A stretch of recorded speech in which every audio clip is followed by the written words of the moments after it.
Hello and welcome to the Sonic Cinema Podcast. My name is Brian Scuttle. Thank you for joining me at www.sonic-cinema.com, as well as the Sonic Cinema Podcast YouTube channel. Subscribe, rate, and review wherever you listen to podcasts, whether it's Apple, Google, Spotify, Good Pods, or even the YouTube channel, where you also get quick take reviews.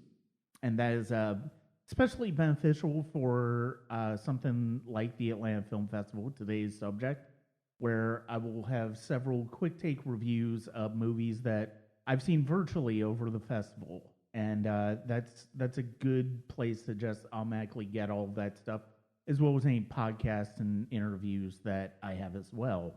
You can also check us out at patreon.com/Sonic Cinema. And that is a great repository, especially for film festivals, because if you are a subscriber, you know that I cover short film blocks, do short film reviews there that are associated with film festivals, and you can check that out at patreon.com/Sonic Cinema, as well as series such as Life Soundtrack for the Easy Riders Raging Bulls, and Leaving the Collection, where I go through a movie in my collection one last time and decide why I'm wanting to say goodbye to it. You'll be getting a few extras of each of those this month because of how I didn't get to the full amount in April, but I hope you enjoy it anyway. So I had a longer than usual experience at the 2023 Atlanta Film Festival. This is my fifth year covering it. And while the film festival itself ran the requisite 10, 11 days from Thursday through the second Sunday, mine was a bit longer. And a big part of that is because of a work-life balance that was a struggle throughout the festival. Wasn't able to get to as much from the virtual catalog during that one full week that the festival was going on as I usually try to. But that being said, I did get to pretty much everything that I wanted to and hoped to and planned to. There were a couple of things, and we'll talk about those right off the bat. Namely, a couple of documentaries, Judy Blume Forever and Being Married Tyler Moore. Both of those are going to be on streaming in the month of May, and I will be reviewing those and writing about those for In Their Own League. So I hope you check that out. And there's a couple of other things from the festival forum over at In Their Own League, including my review for the film Wilder Than Her, as well as my favorites of the fest when it comes to women and people of color making films for the film festival. Some of the films that I didn't get to see because they were in person only are Scarlet and Final Cut, which were that first Sunday of the festival, and then Passages, which was the Saturday, and actually that last Sunday of the festival. But that last Sunday, I could have gone downtown, but I really wanted to take it easy that day and spend some time at home. This was an interesting film festival for a lot of reasons in terms of content, and I talked about it in my wrap-up blog of the film festival over at Sonic Cinema, and that's because of the fact that there was a lot of emphasis on genre this year when it came to a lot of the big film. And there were some really lovely choices that were big movies throughout the festival. You look at Polite Society, which was the opening night, and it's basically an action comedy. And it was an entertaining movie, terrific performances.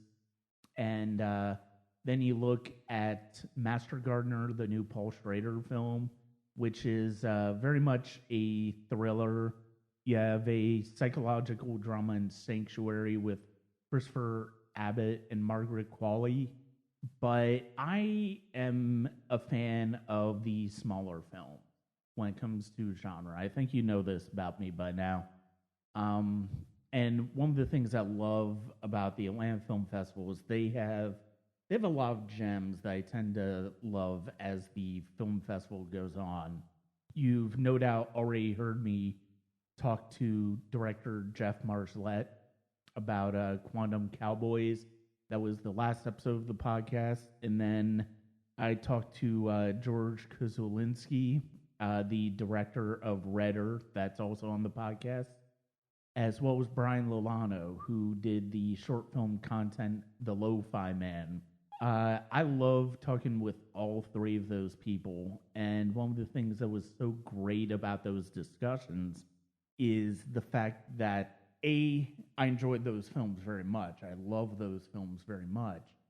But the thing that was so great about those conversations is because of the fact that they weren't just the mandated by PR, oh, you've got like 10, 15 minutes or so. We went for 20 minutes, 30 minutes, almost an hour talking about film, talking about those particular films.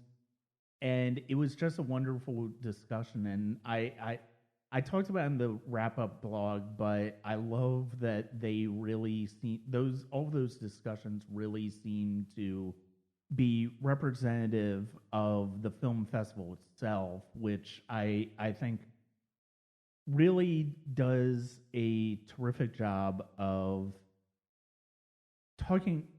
really focusing in on connectivity between people.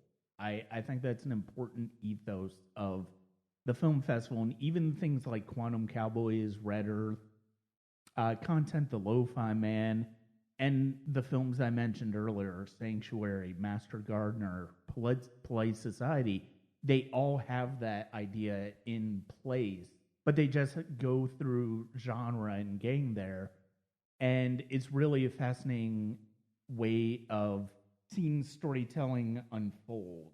And it's really a wonderful experience to see some of these films and see the ways that the ways that this festival continues to adapt and go into different directions while ultimately staying the same.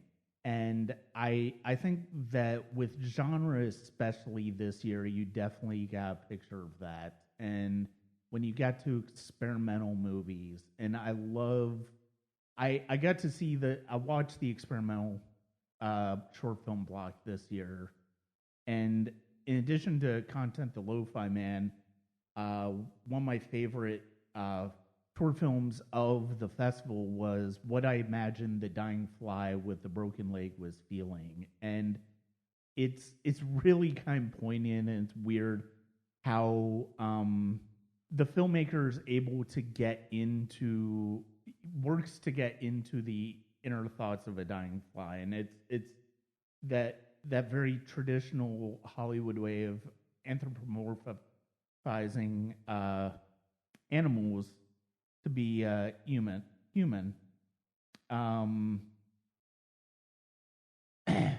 And it's really a lovely little short film. If you get a chance to see it, it's well worth taking a look at. As far as animated films, there were some really fascinating ones in the animated block this year. Talva, about a stray cat spending time with family. Furiosa, where a man brings his date back to his place. Clicker, which has a couple struggling through emotional issues, and Sprout, where an agoraphobic scientist creates a companion that is plant-based, and the way that it works towards having essentially a child help their parent grow. I really love those. I think the best one in that group, though, was Rosemary A.D., where a man is struggling with his abilities of being a father, and it's really a lovely study in catastrophic thinking. One of the bigger names of genre films that played at the festival, though, was actually another short film in Night of the Cooters. It was one of the marquee screenings of the festival. Is directed by Vincent D'Onofrio. Is produced by George R.R. Martin, and is from a short story from the author Howard Waldrop. And it's essentially a Western riff on War of the Worlds. And you can see a little bit, you can hear a little bit about the idea of the movie in my Q&A, part of my Q&A that I shared on Patreon from the festival. And then, but you do also get to hear in this podcast my talking to Vincent D'Onofrio and George R.R. Martin on the red carpet. And I hope you enjoy. Hello, how are you? Very nice to meet you. So my first question to you is, obviously we know you best from your written work. Right. What was it about this particular piece of material that made you want to be involved with bringing it to the screen? Howard Waldrop, in a word. I mean, the author of the original short story is one of my oldest friends in the world. He's a genius. He's done primarily short stories in his long career. And short stories are not widely read in America. They're certainly not lucrative. But I was excited by the idea of helping bring Howard and his work to a much larger audience that would enjoy. His stories everyone is different from every other one. They're all really oddball and weird and quirky mixtures of pop culture and classic culture, and they're funny and they're moving. So I bought a number of them and developed them as screenplays, and then we were trying to get them made, and fortunately Vincent came to town right at the same time, and I was able to lure him into it. But I love this story. This is a very fun story, and I'm glad we got it on the screen. When it comes to your work as a director, you've done a lot of genre films. What is it about genre that's made you gravitate towards that as opposed to something like straight dramas? I mean, I think that eventually I'll if given the chance, I'll make a contemporary drama of some kind, but I feel like this is I'm doing so much intense stuff as an actor that it's sort of a break to do kind of like sci-fi and fantasy stuff, for even though some of my films as an actor are involved, but my characters are usually the very intense ones and emotional ones, and so this kind of story, like Cooters, is it's a fun ride for me as a director and an actor. It's like I can still bring in a full character that I've developed, but I'm not dying. There's nobody. There's like we're losing a couple of friends, but it's because of what Howard wrote. It's a whole different world to me, and eventually I'll do a contemporary drama. What was it about animation that made that feel right for this project? Well, the practical aspect? Yes. To get it to work. Yeah.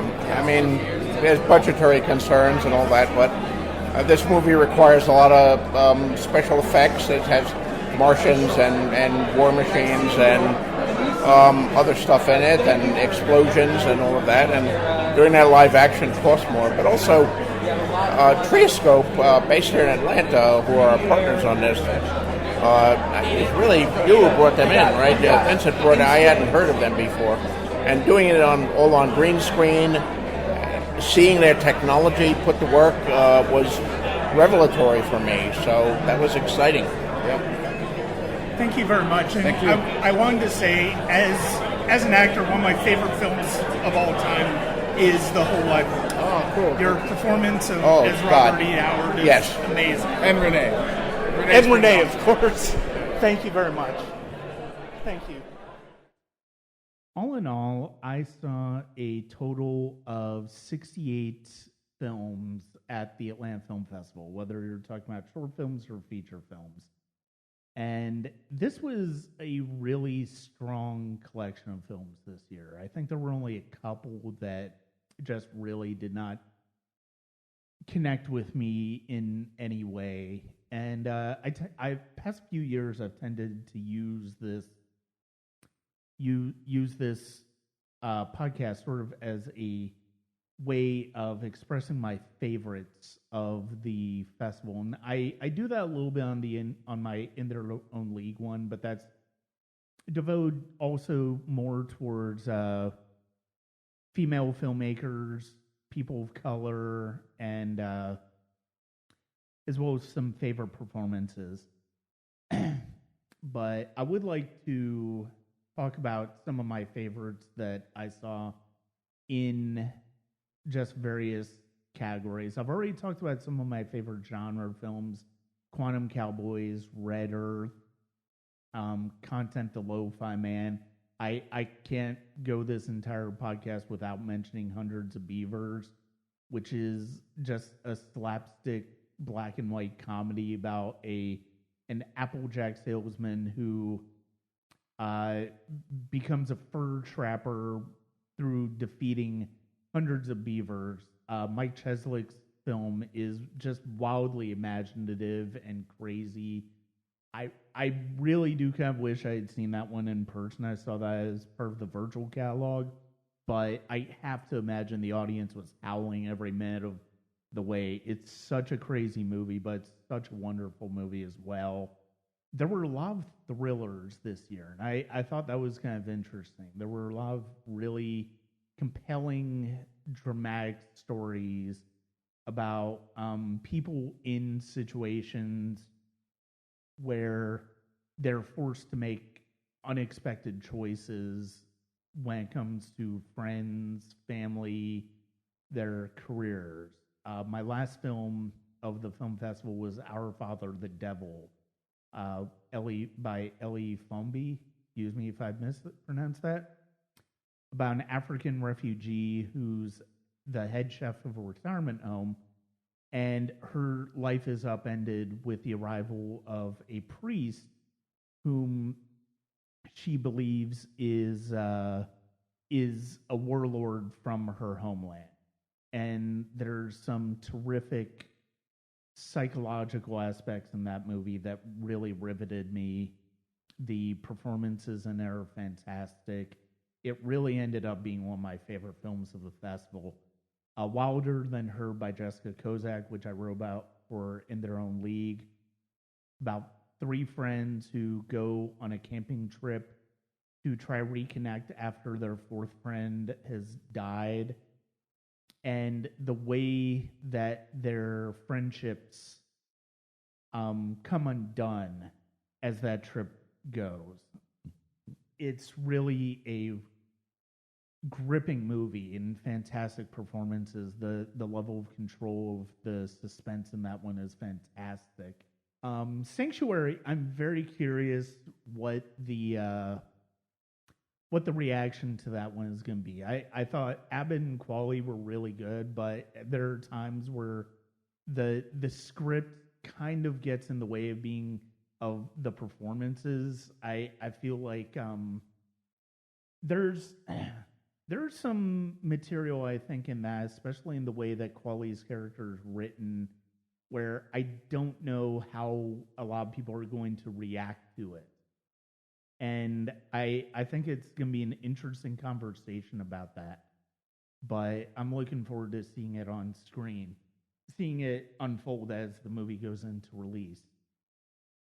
Brian Tann's She Watches Blindly was a movie I saw the same night as Master Gardener, actually. And I thought it was a terrific thriller because of the fact that it starts off as one type of movie, but it goes into being a completely different movie in general. It goes from almost being a supernatural thriller to being a psychological one, and I just love the way it balanced those. elements I thought was terrific. In terms of documentaries, I think without doubt my favorite of the festival was still a Michael J. Fox movie, which is coming to Apple TV Plus this week, and it is a beautiful portrait of Fox and seeing the ways in which his career rose and then the way his career changed forever with his diagnosis of Parkinson and the way he is very public with the way he is very honest about himself and with himself, and the way he handled his post-diagnosis was terrific in the movie. Really quite moving, especially as somebody who is a big fan of Michael J. Fox as far back as Family Ties. And then, but my first in-person screening was Dusty and Stoned, which is a musical duo from the African kingdom of Swaziland who worked through being a country music duo, and when they are nominated to compete in a international battle of the bands in Texas, we see their trip to America and the highs and lows that go with that. And that really, Jesse Rudoy's film really started the festival off on a great note for me, because I love a good underdog story, and I think one of the things that Dusty and Stones does so well is the fact that there are times where it feels very much like a narrative musical film, but you could tell the heart, you can tell the authenticity of Dusty and Stones as they as they go through their time in going to Texas and the way they're treated. You hate the way they're treated. Phenom about Flower J. Johnson, I absolutely adored. Seeing her build her legacy and basically manifest her life is absolutely fascinating. And then I was also a big fan of 20, which basically takes place in a speakeasy in Atlanta as people share their stories of life as in 2020, and it's very observational and very wonderful. As was This World Is Not My Own, about the life of Nellie Mae Rowe, who was an artist whose life was unexpectedly whose life was very much intertwined with a lot of significant political moments in the history of the early 20th century. I also caught up with several terrific short film blocks they had, including 3 documentary short film blocks. Some of my favorites from there are Blue, which is about a family that harvests indigo dye and the ways in which climate change has impacted that business. I really was quite taken by, I don't know if you remember this, about a group of high school friends looking at collective repressed memories of sexual assault in memory about the star of the 1966 film Black Girl, reflecting on her career, The Boston Photograph, where a 91-year-old woman tells about the time that she dated Martin Luther King Jr. And then some of my favorite documentary short films were Black Strings, about an ensemble of musicians who go to the scenes of shootings and violence to help honor those who have died, and the way that uses music and art as a way of healing is quite powerful. And I think my favorite documentary short film of the entire festival, though, was Young Kings, which looks at bike culture in Atlanta. It's very much got a vibe of a tone poem. It's black and white. It's very beautifully shot, and it shows how having a family, having people around you of similar-minded people with similar interests can help us through life.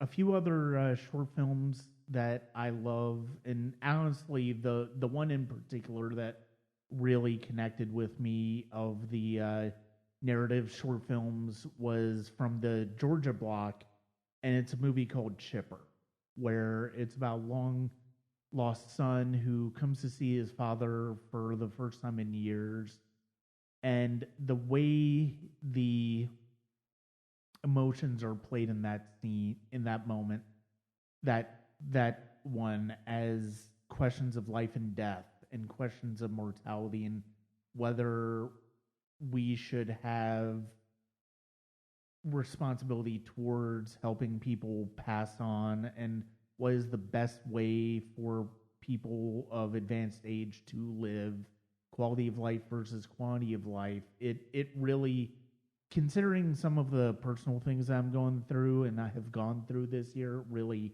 hit me hard. Chipper's probably going to be one of the best films I see this year. It's just a tremendous film, and I hope you get a chance to see it, whether it's at a short film block at another film festival, or if it's just online, you find it sometime. There's a lot to take in as far as the festival. I haven't covered a lot of these, but I mean, I've hit basically a lot of the ones that connected with me the most in this podcast, and I don't have a whole lot of other interviews and stuff like that to share. I didn't have too many interviews beyond what's already been shared. So I don't really have a whole lot to say. Plus, I mean, between In Their Own League and Sonic Cinema, I've already highlighted a lot of my favorites this year. And so that's kind of where this episode is going to come to an end.